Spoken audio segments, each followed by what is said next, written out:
तो कांग्रेस के अध्यक्ष पद के लिए नामांकन की प्रक्रिया आज से शुरू हुई है। 30 सितंबर तक नामांकन भरे जाएंगे। सुबह 11 बजे से दोपहर 3 बजे तक का वक्त होगा नामांकन के लिए। चलिए इस पर और ज्यादा जानकारी के साथ सीधे रुख करते संवाददाता नरेश शर्मा भी हमारे साथ जुड़ रहे हैं। नरेश, बेहद अहम है, जहां इंतजार था और जिस तरह से पूरा शेड्यूल यहाँ पर तय है और आज से नामांकन की प्रक्रिया भी शुरू हो गई है, लेकिन सबकी नजरें मुख्यमंत्री अशोक गहलोत पर।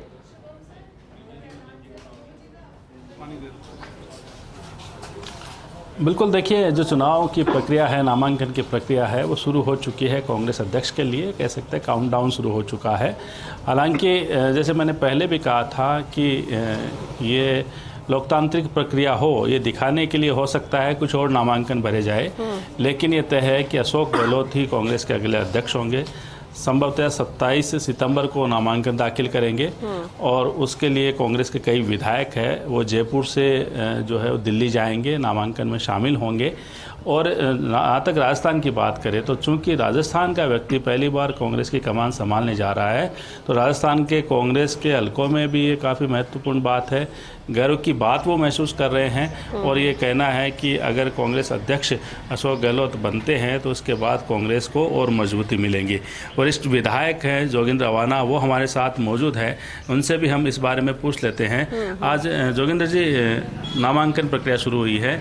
सबसे पहले नामांकन शशि थरूर के यहाँ से लिया गया है, लेकिन लगता है वो दौड़ से बाहर है। मुख्यमंत्री अशोक गहलोत को अध्यक्ष बनना है, तो खास कर चूँकि आप उनके साथ काम किए हो, आप उनके साथ सरकार में विधायक हो और लगातार उनके संपर्क में, उनके कारण आप बसपा छोड़ के कांग्रेस में आए हो, तो उनको जो बड़ी जिम्मेदारी मिलनी जा रही है, कैसे देखते हैं? और लगता है कि कोई बड़ा चुनाव होगा कांग्रेस अध्यक्ष का?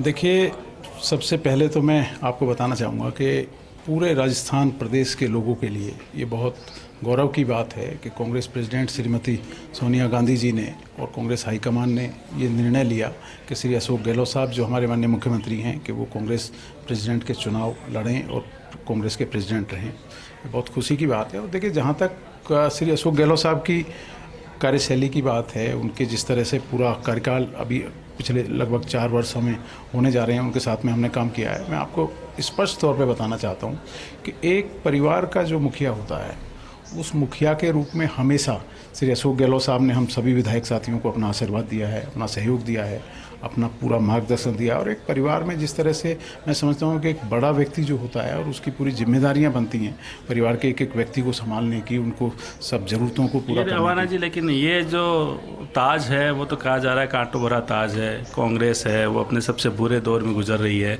तो पद भले ही बड़ा हो लेकिन चुनौतियाँ उससे भी ज़्यादा बड़ी है।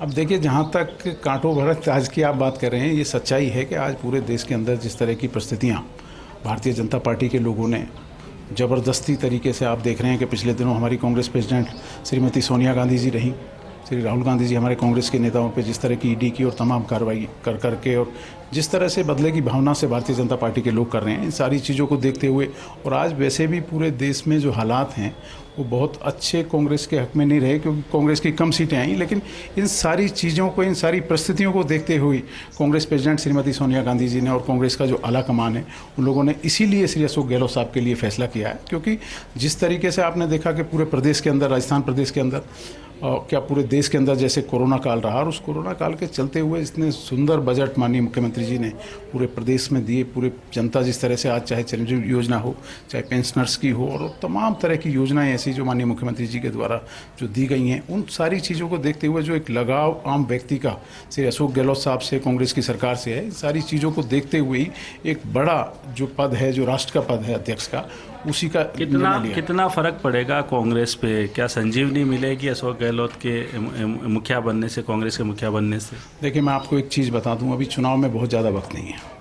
2024 में चुनाव लोकसभा का होना है, लेकिन मैं दावे के साथ में ये कह सकता हूं कि एक बड़ा परिवर्तन पूरे देश की कांग्रेस के अंदर होगा। एक बड़े परिवर्तन के साथ साथ पूरे देश की जनता माननीय श्री अशोक गहलोत साहब से जुड़ेगी। और उनका तो आज का नहीं, ये तो लंबा अनुभव है, तीसरी बार मुख्यमंत्री हैं, और जिस तरीके से उनका कार्यशैली, काम करने का तरीका आप सबने देखा, और जिस तरह आपने देखा कि पिछले दिनों जो गुजरात में चुनाव था राज्यसभा का, उसमें भी जो भूमिका श्री अशोक गहलोत साहब की रही वो किसी से छुपी नहीं है।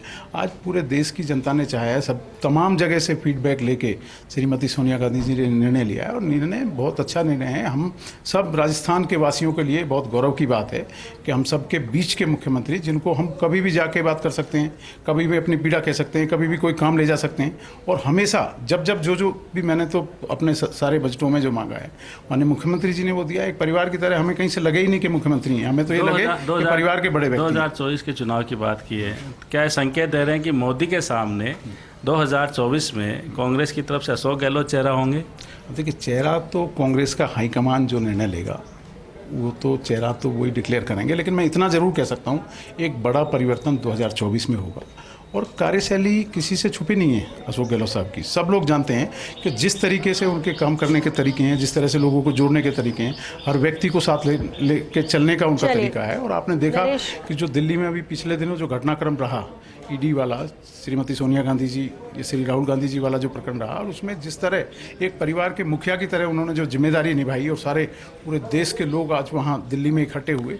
आज चलिए, बहुत शुक्रिया नरेश आपका इस पूरी बातचीत के लिए। और